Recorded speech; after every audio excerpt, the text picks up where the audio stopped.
పరిశుద్ధ గ్రంథములో నుండి దేవుని యొక్క వాక్యాన్ని మనము చదువుకుందాం. మత్తయి సువార్త 21వ అధ్యాయము 32వ వచనము నుండి 37 వచనాల వరకు ఒక భాగంగా మొత్తము 46 వచనాలు ఉన్నాయి. వీటిల్లో 2 భాగాలు చేసుకుందాం. ఒకటి 33వ వచనము నుండి 37వ వచనం వరకు ఒక భాగంగా ఈరోజు ధ్యానం చేసుకుందాం. ప్రధాన యాజకులకును ప్రజల పెద్దలకును ఇంకా తనతో పాటు శిష్యులు కూడా ఉన్నారు.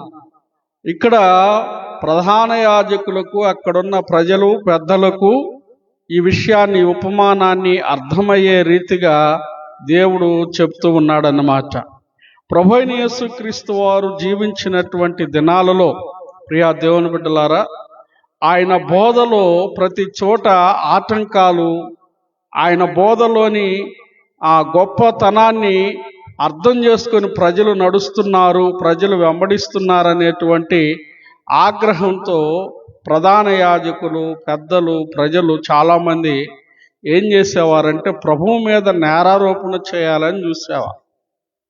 ఇలాంటి సందర్భంలోనే ప్రభువు వారికి అర్థమయ్యే రీతిగా ఒక ఉపమానం, అంటే ఒక కథలాగా వారికి చెప్పాడు. ఏంటంటే, ఒక యజమానుడు ఉన్నాడు. ఆ యజమానుడు ఒక ద్రాక్ష తోట నాటించి దాని చుట్టూ కంచె వేయించి అందులో ద్రాక్షల తొట్టి తొలిపించి గోపురము కట్టించి కాపులకు దాన్ని గుత్తకిచ్చి దేశాంతరము పోయెను. కాపులకు గుత్తకిచ్చి అంటే కౌలుకి ఇచ్చాడని అర్థం. గుత్తకి ఇవ్వటం అంటే అర్థమవుతుందండి. ఇచ్చి దేశాంతరం పోయాడు.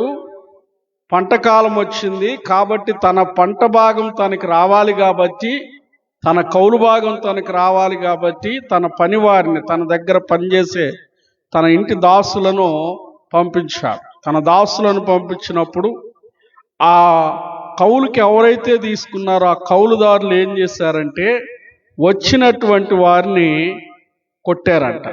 కాపుల్లో కాపులు అనే మాట రాయబడి ఉంది. అర్థమవుతుందా? ఈ కాపులు అతని దాసులను పట్టుకొని ఒకరిని కొట్టిరి, ఒకరిని చంపిరి, మరి ఒకరి మీద రాళ్ళు రువ్విరి కదా. మరలా కొంతమందిని పంపించినా కూడా వారిని కూడా అలాగే చేశారు. తర్వాత తన కుమారుణ్ణి సన్మానిస్తారేమోని అనుకొని తన కుమారుణ్ణి పంపిస్తే ద్రాక్ష తోటల వెలుపులకి ఆయనను తీసుకొని వెళ్ళి కొట్టి చంపారు అని రాయబడి ఉంది. ప్రియా దేవుని బిడ్డలారా, చరిత్ర అనేటువంటిది తప్పనిసరిగా మనం తెలుసుకోవాలి. చరిత్ర తెలుసుకోకపోతే మనం ఎవరో తెలియదు. నువ్వెవరవయ్యా అని నిన్ను అడిగితే మీ నాన్న గురించి చెప్పాలి, ఆయన బ్రతికున్నా చనిపోయినా. ఆయన ఎవరని చెప్తే వారి నాన్న గురించి చెప్పాలి. దాన్ని చరిత్ర అంటారు. అర్థమవుతుందా? అలాగే ప్రభువారు ఇక్కడ ద్రాక్ష తోటను గురించి చెప్తున్నాడు. అక్కడ ఉన్నటువంటి యాజకులు, ప్రజలు, పెద్దలు వీరందరికీ అర్థమవటం కోసం ఒక ఇంటి యజమానుడు అని సంబోధిస్తూ, ఆ యజమానుడు ఒక ద్రాక్ష తోట నాటించాడు, దాని చుట్టూ కంచె వేశాడు, అందులో ద్రాక్షల తొట్టి తొలిపించాడు, గోపురం కట్టించాడు. దాన్ని ఏం చేస్తాడంటే కాపుల చేతికి అప్పగించాడు. వారికి గుర్తుకిచ్చి వెళ్ళిపోయాడు దేశాంతరం. అంటే దీని అర్థం ఏంటయ్యా అంటే, ద్రాక్ష తోట అనగా ఇశ్రాయేలీలు అని అర్థం. ద్రాక్ష తోట ఇశ్రాయేలీలకు సాదృశ్యంగా ఉంది. ఇక్కడ ఇంటి యజమానుడు ఒకడుండినన్నారు కదా. ఇంటి యజమానుడు ఎవరంటే దేవుడు. యజమానుడు దేవుడు. ద్రాక్ష తోట ఇశ్రాయేలు ప్రజలకు సాదృశ్యంగా ఉంది. అయితే దేవుడు ఏం చేస్తాడంటే, ఊరు అనేటువంటి ప్రాంతంలో అబ్రాహామును ఏర్పాటు చేసుకొని అబ్రాహామును అబ్రహాముగా మార్చి, అబ్రహాము ద్వారా ఇస్సాకు, ఇస్సాకు ద్వారా యాకోబు, ఏశావులు, యాకోబు ద్వారా 12 మంది గోత్రకర్తలు, వారి ద్వారా ఆ విధంగా సంతానము ఐగుప్తులో విస్తరించి లక్షల కాలుబలముగా వారు విస్తరించిన తర్వాత దేవుడు ఏం చేస్తాడంటే ఐగుప్తు బానిసత్వంలో నుండి వారిని బయటకు తీసుకొని వచ్చి వారిని ఒక ప్రత్యేకమైన జనాంగముగా మోషే నాయకత్వంలో ఏం చేశాడంటే కొన్ని నియమాలు నిబంధనలను వారికి తెలియపరిచాడు. అర్థమవుతుందండి? చూద్దాం ఒకసారి. మోషే నాయకత్వంలో మోషే తనతో పాటు వచ్చినటువంటి 6 లక్షల కాలువలమే కాకుండా ఆ ఇశ్రాయేలీల సమూహం అంతటికి కొన్ని నియమాలను నియమించాడు. ఆ నియమాలను ఎందుకు నియమించాడు అని అంటే, ప్రజలలో ఎటువంటి అలజడి లేకుండా అందరూ కలిసిమెలిసి ఉండాలని, అన్యోన్యత గలవారై ఒకరి ఎడలో ఒకరు ప్రేమ కలిగి ఉండాలనే భావన కలిగి ఆ దేవుడు తనకిచ్చిన జ్ఞానము కొలది ఆ మోషే ఏం చేశాడంటే ప్రజలకు ద్వితీయోపదేశ కాండం అంటే రెండవసారి, ద్వితీయోపదేశము అంటే రెండవసారి ఉపదేశించడం. ఈ ద్వితీయోపదేశ కాండములో వారికి బోధించాడన్నమాట. దేవుడు చేసిన పని ఏంటంటే వారినందరినీ ఒక తోటగా సమకూర్చాడు. వారందరికీ కానాను ప్రాంతాన్ని, పాలు తేనెలు ప్రవహించు ప్రాంతాన్ని ఇచ్చాడు. మోషే నాయకత్వంలో మోషే తర్వాత యెహోషువ న్యాయాధిపతి. ప్రియ దేవుని బిడ్డలారా, ఇలాగ దేవుడు వారికి ప్రజలను, నాయకులను, న్యాయాధిపతులను ఏర్పాటు చేసి దేవుని యొక్క సంరక్షణలో వారు ఉండాలి అని వారిని ఏం చేశాడంటే ఒక ఫ్రీడమ్ లైఫ్ వారికి అప్పగించి, ఇక మీకు ఈ కానాను ప్రాంతాన్ని ఇస్తాను, ఇక నుండి మీరు ఇలాగ ఉండాలి అని కొన్ని నియమాలను దైవజనుడైన మోషే ద్వారా వారికి ఏర్పాటు చేసి దేవుడు వెళ్ళిపోయాడు కదా. ఇశ్రాయేలు ప్రజలను కానాను ప్రాంతం చేర్చే అంతవరకు కూడా దేవుడు వారితో ఉండి నడిచాడు. అర్థమవుతుందా? కాబట్టి ద్రాక్ష తోట చుట్టూ కంచె వేయించాడు. అవునా? రాయబడిన మాట ప్రకారం దానిని నాటించి దాని చుట్టూ కంచె వేయించి అందులో ద్రాక్షల తొట్టి తొలిపించి గోపురము కట్టించి, అర్థమవుతుందా? చుట్టూ చక్కగా ఆ ద్రాక్ష తోట కానాను ప్రాంతము ఇశ్రాయేలు ప్రజలు ఉండేటట్టు చేశాడు. దాని చుట్టూ శత్రు భయం లేకుండా చుట్టూ కాపుదలను ఉంచాడు. అలాగనే ద్రాక్షల తొట్టిని నాటించి గోపురమును కట్టించి, అంటే వారికి ప్రత్యక్షపు గుడారాన్ని ఇచ్చాడు. ఇచ్చి వాళ్ళ చేతుల్లో పెట్టి వెళ్ళిపోయాడు. ఎవరి చేతుల్లో? పరిశుద్ధ గ్రంథంలో చూస్తే ద్వితీయోపదేశ కాండము 1వ అధ్యాయము 15 నుండి 17 వచనాలను మనం చూద్దాం. దయచేసి ఫాస్ట్గా చదవండి, ఎందుకంటే మనం కొద్ది సమయమే ధ్యానం చేస్తున్నాం కాబట్టి మనకు అర్థం అవ్వాలి. తీర్పు తీర్చినప్పుడు అల్పుల సంగతే గాని ఘనుల సంగతే గాని పక్షపాతము లేకుండా వినవలెను. కాబట్టి చూడండి ప్రియా దేవుని. అలాగనే 16వ అధ్యాయము న్యాయాధిపతుల గ్రంథము 16వ అధ్యాయం 18వ వచనం, దేవుడు నీకిచ్చుచున్న 16వ అధ్యాయం 18వ వచనం, ద్వితీయోపదేశ కాండము 16వ అధ్యాయం 18వ వచనం.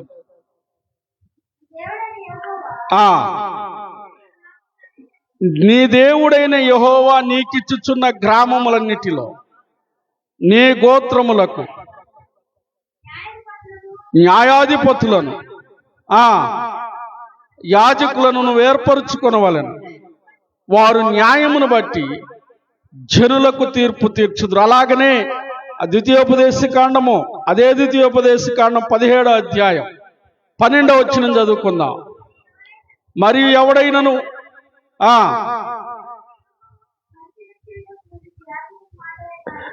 నీ దేవుడైన యెహోవాకు పరిచర్య చేయుటకు నియమించబడిన యాజకుని మాటే గాని ఆ న్యాయాధిపతుల మాటలే గాని విననులని ఎడల వాడు, ఇక్కడ వచ్చిందండి సమస్య అంతా కూడా. మోషే నాయకత్వంలో రెండవసారి తన ప్రజలందరినీ కూర్చోబెట్టి ఉపదేశిస్తూ ఉన్నాడు. వారు కానాను ప్రాంతానికి చేరకముందే ఆ ప్రాంతము చుట్టూ దేవుడు కాపుదలగా ఉంటాడు, ఆ దేవుడు మిమ్మల్ని ఈ విధంగా కాపాడుతాడు, మీరు ఈ విధంగా ఉండాలి అని చెప్పేసి ఆయన ఏం చేస్తాడంటే రెండవసారి ఉపదేశిస్తూ ఉన్నాడు. ఆ ఉపదేశించేటప్పుడు ఏం చెప్తున్నాడంటే, ఇదిగో మీకు న్యాయాధిపతులను యాజకులను నియమిస్తున్నాం ప్రతి గ్రామములో కూడా. అర్థమవుతుందా? అందరికి అందుబాటులో ఉండే రీతిగా. చూడండి, బైబిల్ గ్రంథంలో ఉన్నటువంటి లాను, బైబిల్ గ్రంథాన్ని దగ్గర పెట్టుకొని ప్రియ దేవుని బిడ్డలారా చట్టం అనేటువంటిది తయారు చేశారు. అర్థమవుతుందా? చట్టాలు అనేటువంటివి నియమించబడ్డాయి. కాబట్టి ఈ బైబిల్ గ్రంథంలో ఉన్నటువంటి లాను మనం చూస్తే, ఇక్కడ ఉన్నటువంటి చదవబడిన లేఖనాలు మీరు మరోసారి ఇంటికి వెళ్ళినప్పుడు చదువుకోండి. చూడండి, ఒక పార్టీని మీరు తీసుకుంటే ఆ పార్టీలో గ్రామాల నుండి మండలాలు, అలాగనే జిల్లాలు, రాష్ట్రాలు. అర్థమవుతుందండి? ఒకే పార్టీ తరఫున ప్రెసిడెంట్ ఉంటాడు, గ్రామాలలో ప్రెసిడెంట్ తరఫున వార్డు మెంబర్స్ ఉంటారు. అర్థమవుతుందా? మండలాలైనా అంతే, మరి జిల్లాల్లోకి వచ్చేసరికి కౌన్సిలర్లను ఉంటారు, అలాగనే ఎమ్మెల్యేలు, నియోజకవర్గ వారీగా ఎమ్మెల్యేలు ఉంటారు, అసెంబ్లీ అని ఉంటుంది, అలాగనే నేషనల్ వైడ్గా వచ్చేసరికి పార్లమెంట్, దేశం వైడ్గా వచ్చేసరికి. అర్థమవుతుందా? రాష్ట్రానికి ఒక ముఖ్యమంత్రి, దేశానికి ఒక ప్రధానమంత్రి, మన భారతదేశం యొక్క చరిత్ర ప్రకారం చెప్పుకుంటే. అర్థమవుతుందా? కాబట్టి మోషే గారు ఆ దినాలలోనే ఈ విధానాన్ని, ఈ చట్టాన్ని అమలుపరిచాడు. వారికి చెప్పాడు, గ్రామాల వారీగా మీకు న్యాయాధిపతులు ఉంటారు. అంటే అప్పటికి ఆ గ్రామాలు అనేవి విభజించబడతాయి, అప్పటికి పట్టణాలు అనేవి ఉంటాయి అని చెప్పేసి రాయబడి ఉందా లేదా? అవునా కాదు? ఎప్పుడు? మోషే కాలములో. ప్రియ దేవుని బిడ్డలారా, అయితే గమనించాల్సినటువంటి విషయం ఏంటంటే, ఇప్పుడు మోషే వారికి చెప్పినటువంటి మాటలన్నిటిని వారు విన్నారు. వినిన తర్వాత ఫైనల్గా మోషే ఏం చెప్పాడంటే, యాజకుడు చెప్పేటువంటి తీర్పు కానీ, న్యాయాధిపతులు చెప్పే మాటలకు కానీ ఎవడైనా ఎదురు తిరిగి మాట్లాడితే వాడికి ఏం కలిగిద్ది? మరణశిక్ష. అక్కడ పరిస్థితులను దృష్టిలో పెట్టుకొని మంచి ఉద్దేశంతో మోషే ఈ విషయాన్ని ప్రజలందరికీ తెలియపరిచి, మీరు నాయకులను, న్యాయాధిపతులను, యాజకులను ఏర్పాటు చేసుకోండి అని చెప్పినప్పుడు వారు ఏర్పాటు చేసుకున్నారు. అయితే ఆరంభంలో బాగానే ఉంది, చక్కగా ఉంది. యెహోషువ, మోషే అనంతరం యెహోషువ న్యాయాధిపతిగా వచ్చాడు. ప్రియా దేవుని బిడ్డలారా, యెహోషువ నాయకత్వంలో ఎవరికి ఎంత భాగాన్ని వాళ్ళు అంత భాగాన్ని వారికి పంచిపెట్టాడు. దేవుని క్రమంలో వారు చక్కగా నడుస్తున్నారు. అయితే రాను రాను రాను రాను చివరికి యేసు ప్రభు వారు జీవించిన దినాలలోనికి వచ్చేసరికి యాజకులు ఉన్నారు. ఈ యాజకులు ఏది చెబితేనే అది చేయాలి. అర్థమవుతుందా? ఇతడు దేవదూషణ చేశాడు అని చెప్పేసి యేసు ప్రభు మీద ఆ నేరారోపణ చేస్తారు. ప్రధాన యాజకుడు ఏమని ప్రధాన యాజకుడిని దూషిస్తే దేవుణ్ణి దూషించినట్లే, రాజును దూషిస్తే దేవుణ్ణి దూషించినట్లు అప్పుడున్న చట్టాలు అన్నమాట. కాబట్టి యాజకులకి ఎక్కువగా అధికారం ఉండేది ప్రజల మీద. అందుకని ఆ రోజుల్లో యాజకులకు ప్రజలు యాజకునికి ఎదురు చెప్పేవాళ్ళు కాదు. యాజకుడు ఏది చెబితే అది గొర్రెల్లాగా ఊంగొట్టడం తప్పితే, తలలూపడం తప్పితే మరొక పని చేసేవారు కారు. ఎందుకని? మోషే గారు వారికి ఇచ్చిన ధర్మశాస్త్రము నియమంలో ఎదురు మాట్లాడితే వాడికి ఏంటంట? మరణశిక్ష. ఆయన మంచి ఉద్దేశంతో మాట్లాడితే యాజకుల అధికారాన్ని స్వార్థపూరితంగా ఉపయోగించడం మొదలుపెట్టారు. తమ స్వార్థాలకు ఉపయోగించుకున్నారు. వారిని ప్రశ్నించిన వారిని, యేసు ప్రభు దినాలలో ప్రశ్నించిన వారిని ఏం చేశారంటే, ప్రియ దేవుని బిడ్డలారా, అనేక హింసలకు గురి చేశారు. బాప్తిస్మిచ్చి యోహానునైతే శిరచ్ఛేదనం, తల నరికేసేశారు. అర్థమవుతుందా? ఇక్కడ గమనించాలి, ఈ ద్రాక్ష తోట దేవునికి సాదృశ్యంగా ఉంది. ఈ ద్రాక్ష తోట యజమాని దేవునికి సాదృశ్యంగా ఉన్నాడు. ద్రాక్ష తోట ఇశ్రాయేలు ప్రజలకు సాదృశ్యంగా ఉంది. ప్రియ దేవుని బిడ్డలారా, అయితే కాపులు కౌలుకు తీసుకున్నారన్నారు కదా. ఈ యొక్క ఆ పొలం మీద అధికారం వీరికి ఉంటుంది కాబట్టి ఈ కౌలుదారులు ఎవరంటే ప్రధాన యాజకులు, న్యాయాధిపతులు. అర్థమవుతుందా? వీరు చేసిన దుర్మార్గం ఏంటంటే, దేవునికి ఇవ్వవలసినటువంటి ఈ తోట ద్వారా దేవునికి చెందవలసిన ఫలాన్ని దేవునికి చెందకుండా వారు దుర్మార్గంగా ప్రవర్తించారు. ఇక్కడ నేను ఈ వాక్యం ద్వారా ఇక్కడ ఆగుతున్నాను ఈ మాట దగ్గర. అదేంటంటే, ఇప్పుడు ఆ రోజు జరిగినటువంటి ఆ విధానాలను మనం పరిశీలనలోకి తీసుకుంటే, ఆ ద్రాక్ష తోటను అప్పగించినప్పుడు న్యాయాధిపతులు, యాజకులు, రాజులు అనబడుతున్న వారు ఏం చేశారయ్యా అంటే, ద్రాక్ష తోటను క్రమమైన పద్ధతిలో పండించాల. ఫస్ట్ వారు దేవుని యొక్క భాగాన్ని, యజమానుడి భాగాన్ని యజమానికి అప్పగించలేకపోవడానికి గల కారణం ఏంటంటే, ఆ తోటను దోచుకున్నారు, ఆ తోటను ఇష్టానుసారంగా సేద్యపరుచుకున్నారు. యజమానుడు అనుకున్న రీతిగా దాన్ని సేద్యం చేయాల, యజమానుడు ఆశించిన రీతిగా దాన్ని పండించాల, ఎవడికి నచ్చినట్లుగా వారు పరిపాలన చేశారు. ఆ దినాల్లో ఏం చేశారంటే, మనం చూద్దాం, బైబిల్ గ్రంథంలో చూస్తే మీకు అర్థం అవటం కోసం చెప్తున్నాను. ఈ యొక్క చదవబడిన ఈ మత్తయి సువార్త 21వ అధ్యాయంలో మనం చూసినట్లయితే, ప్రియ దేవుని బిడ్డలారా, పండ్ల కాలము సమీపించినప్పుడు పండ్లలో తన భాగము తీసుకొని వచ్చుటకు ఆ కాపుల యొద్దకు తన దాసులను పంపగా. రాజుల 2వ గ్రంథము 17వ అధ్యాయము 13 నుండి 23 వచనాలు. బైబిల్ని చాలా ఫాస్ట్గా తీయాలి, చదవాలి. అయినను మీ దుర్మార్గములను విడిచిపెట్టి నేను మీ పితరులకు ఆజ్ఞాపించినట్టు ప్రవక్తల ద్వారా మీకు అప్పగింపబడినట్టు ధర్మశాస్త్రమును బట్టి నా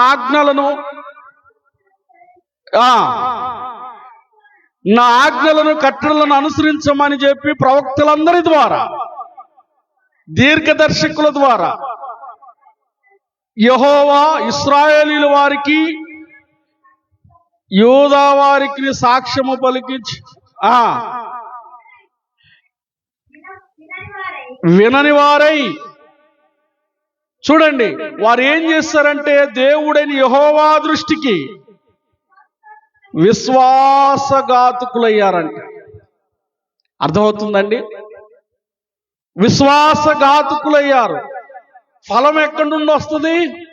ఫలములు నా భాగాన్ని, ఆ పంటలో నుండి నా భాగాన్ని నాకు తీసుకురమ్మని తన దగ్గర పనివారు ఎవరంటే ప్రవక్తలను, అలాగనే యాజకులను, సేవకులను, దీర్ఘదర్శకులను దేవుడు పంపించాడు.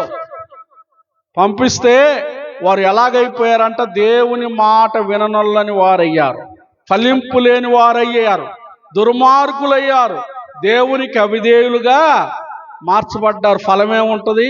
పంటలో నుండి ఫలం తెమ్మంటే ఏం ఫలం వస్తుంది? ఆ ఫలం అంతా ఎలాగుంది? దేవుని మాటను వినని వారిగాను దుర్మార్గులుగా ఉన్నారు. అర్థమవుతుందా? అంతేగాక వారు ఏం చేశారంటే, ప్రియ దేవుని బిడ్డలారా, దినవృత్తాంతముల 2వ గ్రంథము, దినవృత్తాంతముల గ్రంథము 36వ అధ్యాయం, 2వ దినవృత్తాంతముల గ్రంథము 36వ అధ్యాయం 15-16 వచనాలు చదువుదాం. వారి పితరుల దేవుడని యెహోవా, చదవండి, తన జనుల యందును తన నివాస స్థలమందు వారి వద్దకు, చూడండి, వారి దూతల ద్వారా వర్తమానము పంపగా ఆయన పెందల కాడనే లేచి తన దూతలను పంపించుచూ వచ్చినను. చూడండి, దేవుని దూతలను ఎగతాళి చేశారు, ఆయన వాక్యములను తృణీకరించారు, ఆయన ప్రవక్తలను హింసించుచూ రాగా నివారింప శక్యము కాని యెహోవా కోపం, చూడండి, ఆయన ప్రజల మీదకి వచ్చిందంట. దేవుడు ఎప్పటికప్పుడు కూడా ఏం చేస్తూ వచ్చాడంటే, తన దూతల ద్వారా, ప్రవక్తల ద్వారా తన సందేశాలను పంపిస్తూ ఉంటే వారు ఏం చేశారంట? ఎగతాళి చేశారంట, అవమానించారంట, అలాగనే వారిని చిత్రహింసలకు గురి చేశారంట. కాబట్టి దేవుని కోపము వారి మీద, నివారింప శక్యము కాని కోపము వారి మీద రగులుకుందంట. దేవునికి స్తోత్రం, హల్లెలూయా.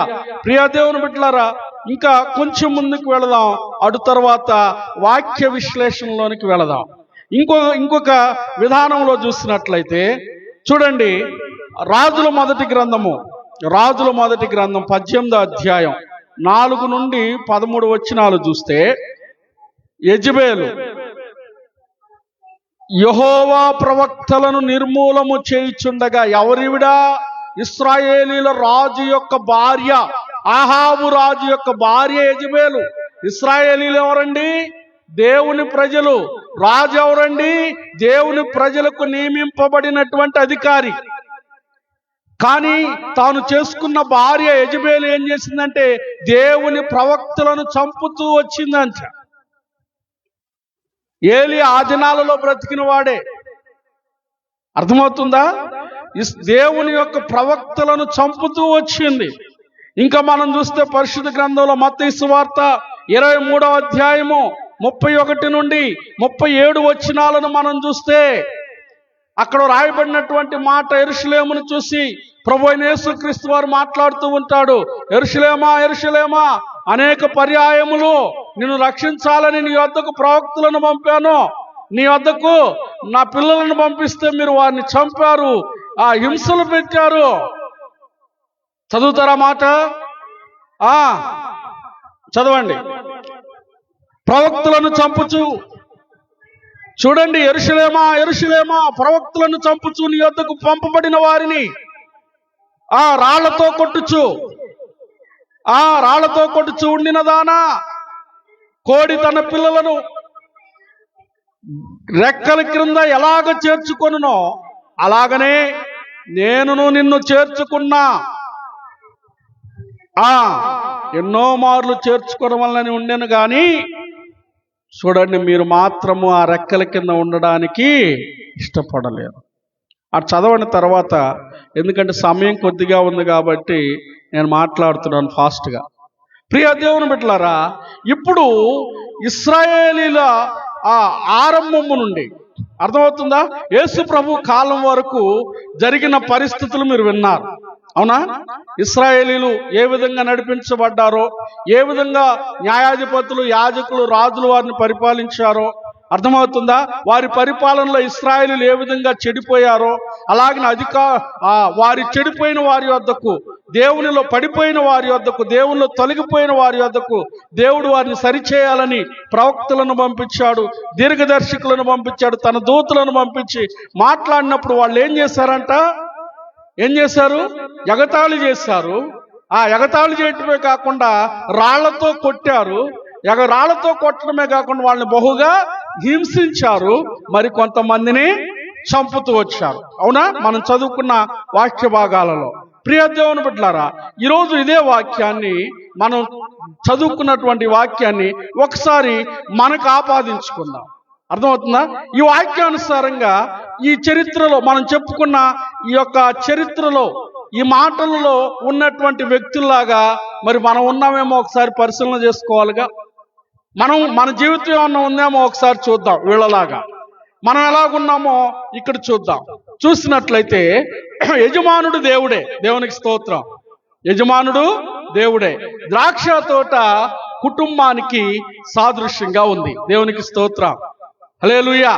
దేవుడు కుటుంబ వ్యవస్థను దేవుడే అనుమతించాడు, దేవుడే కలగజేశాడు కుటుంబాన్ని.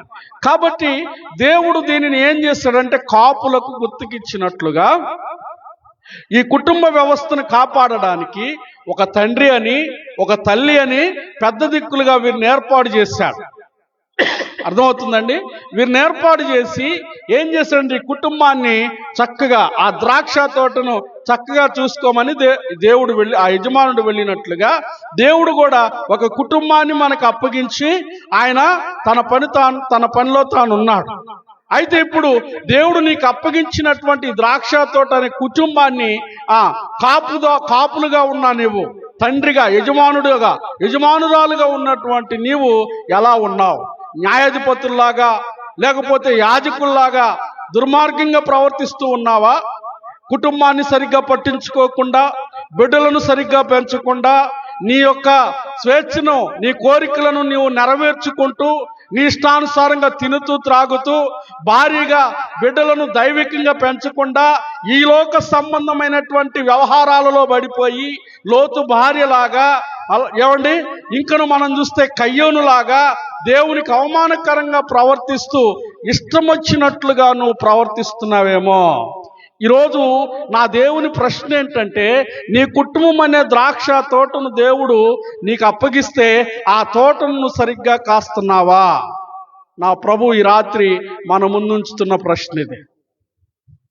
ఈ ద్రాక్ష తోట అనేటువంటి ఈ కుటుంబానికి నిన్ను యజమానుడిగా, యజమానురాలుగా, ఒక కౌలుదారుడిగా, ఒక ఏమంటారు కాపుగా నిన్ను పెట్టాడు. అయితే నువ్వు ఎలా పరిపాలన చేస్తున్నావు? ఏ విధంగా సాగు చేస్తున్నావు? ఆ తోటని ఆశీర్వాదకరమైన తోటగా, ఫలింపగలిగిన తోటగా, ఆ దీవెనకరమైన తోటగా నీ కుటుంబాన్ని నువ్వు మలుస్తున్నావా? ఒక యజమానుడిగాను ఉన్నావు, ఒక యజమానురాలుగా దేవుడు కుటుంబాన్ని నీకు అప్పగించాడు. అయితే ఈ కుటుంబాన్ని నువ్వు ఎలాగ సాగు చేస్తున్నావు? ఆ రోజున యాజకులు ఏం చేశారో తెలుసా ప్రియా దేవుని బిడ్డలారా? దుర్మార్గంగా ప్రజలను పరిపాలించారు. రాజులు దుర్మార్గంగా ప్రజలను పరిపాలించారు. దేవుని దూతలను ఎగతాళి చేశారు. దేవుని మాటలు చెప్పేవారిని రాళ్లతో కొట్టారు, చిత్రహింసలకు గురి చేశారు, ఎగతాళిగా అవమానకరంగా మాట్లాడారు. ఈ రోజున కూడా నీ పిల్లలు దేవుని మందిరానికి రావాలంటే సిగ్గుపడుతూ ఉంటారు. యవనస్తులు దేవుని మందిరానికి వెళ్ళాలంటే ఏందో తప్పు తప్పు చేసే ప్లేస్కి వెళ్తున్నట్లుగా ఫీల్ అవుతారు. త్రాగుడికి వెళ్ళమంటే ముఠాముఠాగా ఫోన్లు చేసుకొని ఎక్కడున్నావురా, ఎప్పుడు వస్తావురా అని టైం కంటే ముందే వచ్చి కూర్చుంటారు. రికార్డు డాన్సుల కంటే ఫస్ట్ ముందే ఉంటారు ముస్లిం మతకులతో సహా. కానీ దేవుని మందిరంలోనికి రావాలి అంటే ఎలా ఉంటున్నారు? దేవుని సన్నిధికి వెళ్ళాలంటే ఎలాంటి ఆసక్తిని కనపరుస్తున్నారు? అంటే నీ ద్రాక్ష తోట సరిగ్గా ఫలించలేదు. యజమానుడిగా ఉన్నా నీవు, యజమానురాలుగా ఉన్నా నీవు, నీ కుటుంబం అనే ద్రాక్ష తోటలో ఉన్నటువంటి నీ బిడ్డలను నువ్వు సరిగ్గా సాగు చేయట్లా, సరిగ్గా నువ్వు పెంచట్లా. ఇప్పుడు దేవుడు అంటున్నాడు, మాట విననొల్లని వారలారా మీకు శ్రమ, మీకు శ్రమ. ఎలాంటి శ్రమ? నివారింపశక్యము కాని కోపం అంట. నివారింపశక్యము కాని. ఎగ్జాంపుల్ మనకు అర్థం కావాలంటే, కరోనా నివారించగలిగారా? ఏమండి? ఆ కరోనా దెబ్బకి ఆ చిన్నవాడు మొదలుకొని, పూరి గుడిసెలో ఆ బ్రతికేవాడు మొదలుకొని, ఆ మేడల మిద్దెల్లో బ్రతికేటువంటి రిచ్ పీపుల్స్ వరకు కూడా గడగడగడలాడిపోయారు. నివారింపశక్యము కాని తెగులు. ప్రియా దేవుని బిడ్డలారా, ఈరోజు మనం నేర్చుకోవాల్సిన విషయం, ప్రభు అయిన యేసుక్రీస్తు వారు చెబుతున్నారు, దేవుని మాటలంటే ఈరోజు ఎగతాళిగా మాట్లాడుకున్న వాళ్ళు ఎక్కువైపోయారు. సేవకులను చూసి ఎగతాళిగా, హేళనగా మాట్లాడుకున్న వారు ఎక్కువైపోయారు. ప్రియా దేవుని బిడ్డలారా, నీవు దేవుడు నీకు అప్పగించినటువంటి తోటలో నువ్వు నమ్మకంగా ఉండాలి. దేవునికి స్తోత్రం. నువ్వు నమ్మకంగా లేకపోతే నీకు భయంకరమైనటువంటి శ్రమ తప్పదు. సంవత్సరాలు గడుస్తూ ఉన్నాయి. నీ కుటుంబముగా దేవుడు నిన్ను కుటుంబముగా ఆశీర్వదించాడు. ఒక యజమానుడిగా కుటుంబాన్ని యజమానురాలుగా నీకు అప్పగించాడు. అయితే ఆ కుటుంబాన్ని ఎలా ఫలింపజేస్తున్నావు? ఏ విధంగా కడుతున్నావు? ఆ రోజున న్యాయాధిపతులు, అలాగనే యాజకులు వారికి నచ్చినట్లుగా దుర్మార్గంగా ప్రజల్ని దేవుని వైపు నుండి ప్రక్కగా తిప్పేశారంట. కారణం ఏంటి? ఎందుకు త్రిప్పబడ్డారు ప్రజలు? దేవుని మాటలు వినేవారుగా కాకుండా ఎగతాళి చేసే స్థితిలోకి వెళ్ళిపోయారంటే కారణం ఏంటి? వారికి అప్పగింపబడిన పనిని వారి నాయకులు, వారి యాజకులు సరిగ్గా చేయలా. అయ్యా, ఈరోజు నా దేవుడు నిన్ను ప్రశ్నిస్తున్నాడు. నీకు అప్పగించినటువంటి పని నువ్వు తినటానికి, త్రాగటానికి, నీ ఇష్టం వచ్చినట్లు సుఖంగా డొర్లటానికి, బొర్లటానికి దేవుడు ఇవ్వలా నీకు. దేవుడు నీకెందుకు కుటుంబాన్ని ఇచ్చాడంటే, నీకెందుకు జీవితాన్ని ఇచ్చాడంటే, నిన్నెందుకు యజమానుడిగా, యజమానురాలుగా చేశాడంటే, దేవుని ఎదుట భయము భక్తి కలిగి జీవించడానికి. హల్లెలూయా. మరి ఆ విధంగా నువ్వు ఉంటున్నావా? ఫస్ట్ యజమానుడా, యజమానురాలా, దేవుని సన్నిధిలో ముందు నువ్వు ఆ విధంగా ఉంటున్నావా? నీ బిడ్డలను ఆ విధంగా ఉంచగలుగుతున్నావా? ఈరోజు నా దేవుడు ప్రశ్నిస్తున్నటువంటి ప్రశ్న ఇదే. మనల్ని మనం ప్రశ్నించుకోవాలి. ప్రియా దేవుని బిడ్డలారా, యేసు ప్రభు కాలంలోకి వచ్చేసరికి కూడా యాజకులు ఎలా తయారయ్యారంటే ప్రవక్తలను హింసించారు. బాప్తిస్మిచ్చి యోహాను యేసు ప్రభు కంటే ముందుగా పంపబడినవాడు. ఆయన వచ్చి పరలోకపు రాజ్యాన్ని గురించి ప్రకటిస్తూ ఉంటే ఆయన తలను ఏం చేశారంట? నరికించేశారు. ఎంత భయంకరమైనటువంటి సన్నివేశం అంటే ఆ దినాలలో ప్రియ దేవుని బిడ్డలారా, ఇంకా మనం గమనిస్తే 15వ శతాబ్దంలో అంటే 1536వ సంవత్సరంలో ప్రియ దేవుని బిడ్డలారా, బైబిల్ని ఇంగ్లీష్లోనికి తర్జుమా చేశారని వినాలి. బైబిల్ని ఇంగ్లీష్లోకి తర్జుమా అనువదించినందుకు 1536వ సంవత్సరంలో విలియం టిండెల్ అనేటువంటి వ్యక్తిని ఏం చేశారంటే ప్రియ దేవుని బిడ్డలారా, అతన్ని దోషిగా నిర్ధారించి ఆ 1536వ సంవత్సరంలో రోమన్ క్యాథోలిక్ వాళ్ళు పరిపాలిస్తూ ఉన్నారు. అర్థమవుతుందండి? వాళ్ళు ఏం చేశారంటే ఈ వ్యక్తిని బైబిల్ని ఇంగ్లీష్లోకి కోసివేసి తల ఇట్లా మెడ కోసి కొడవలతో కోసినట్లుగా కోసి ఓ స్తంభానికి కట్టి అగ్నితో కాల్చేశారంట. ఎవడైనా సరే బైబిల్ని ప్రజలందరికీ తెలియపరచాలని ఎవడన్నా అనుకుంటే ఇలా ఇంతకంటే క్రూరంగా శిక్షిస్తాంరా బాబు అని ఆ రోమన్ క్యాథోలిక్ గురువులు ఆ దినాలలో ఆ విధమైనటువంటి శిక్షలు అమలు చేశారండి. అర్థమవుతుందా? ఎవరికి తెలియదు దేవుని యొక్క ఉద్దేశాలను, దేవుని యొక్క ప్రేమను ప్రజల్లోనికి రానివ్వకుండా ఆ దినాలలో వారు చెప్పిందే వేదంగా దుర్మార్గంగా ప్రవర్తించారు. కానీ నా ప్రభువైన యేసుక్రీస్తు వారు ప్రజలందరికీ నా యొక్క సువార్త సందేశం వెళ్ళాలి, ప్రజలందరూ నా ఉద్దేశాన్ని తెలుసుకోవాలని తన ప్రాణాన్ని మనందరి కొరకు అర్పించారు. అయితే గమనించాల్సిన విషయం ఏంటంటే ఈ చదవబడిన ఈ లేఖనాలలో కాపులు అనబడుతున్నటువంటి ఈ యాజకులు, పెద్దలు, మత పెద్దలు వాస్తవాన్ని తెలుసుకొని నడిస్తే ఎక్కడ తమ లాభం పోతుందో, ఎక్కడ ప్రజల యొద్ద నుండి లాభాన్ని పోగొట్టుకోవాల్సి వస్తుందో అని వారి స్వార్థం కోసం ప్రజలకు దేవుని ఉద్దేశాలను తెలియకుండా చేసేవారు.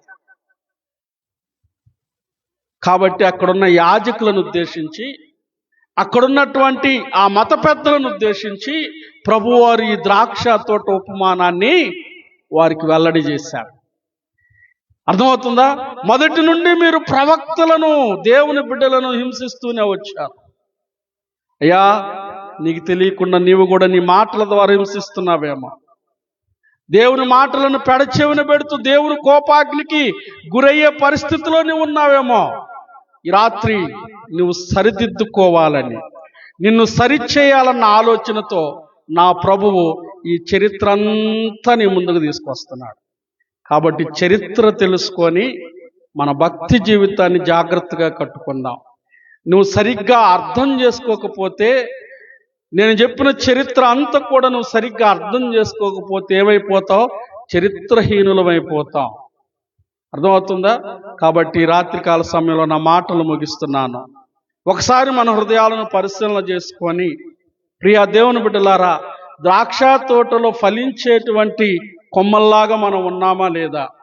ప్రభువైన యేసుక్రీస్తు వారు అంటారు కదా 15వ అధ్యాయం యోహాను సువార్త 1వ వచనంలో, నేను నిజమైన ద్రాక్షావల్లిని. అర్థమవుతుందా? మీరు తీగలు అంటాడు. అర్థమవుతుందా? నాలో ఫలింపని ప్రతి తీగను నాలో నుండి తీసి పారవేసి అగ్నిలో పడవేస్తాను అంటాడు. కాబట్టి అయ్యా, ఈరోజు నీ కుటుంబం అనే ద్రాక్ష తోటకు నిన్ను యాజకుడిగా, యజమానురాలుగా ఉంచాడు. అయితే దాన్ని నువ్వు చక్కగా సాగు చేస్తున్నావా లేదా? చేయకపోతే ఇంకా ముందున్నటువంటి మాటలు రేపటి దినాన్ని ధ్యానం చేసుకుందాం. యజమానుడు వస్తాడు, తీర్పు తీర్చక మానడు. కాబట్టి మన యజమానుడైన ప్రభువైన యేసుక్రీస్తు అతి త్వరలో రాబోతున్నాడు. వాని క్రియల చొప్పున వానికి ప్రతిఫలము ఇస్తానన్నాడు. కాబట్టి మనల్ని మనం చక్కగా సరి చేసుకొని, చక్కబెట్టుకొని, సమయం ఉండగానే వాక్యానికి విధేయత చూపించి లోబడిన వారమై సరిదిద్దుకొని ముందుకు కొనసాగుదాం. ప్రభువారి కొద్ది మాటలు మనందరి వెనుకిడిలో దీవించునుగాక. ఆమెను ప్రార్థన చేసుకుందాం. దయచేసి తలలు వంచండి. వినిన వాక్యమును జ్ఞాపకం చేసుకుంటూ ప్రార్థనలో ముందుకు కొనసాగుదాం.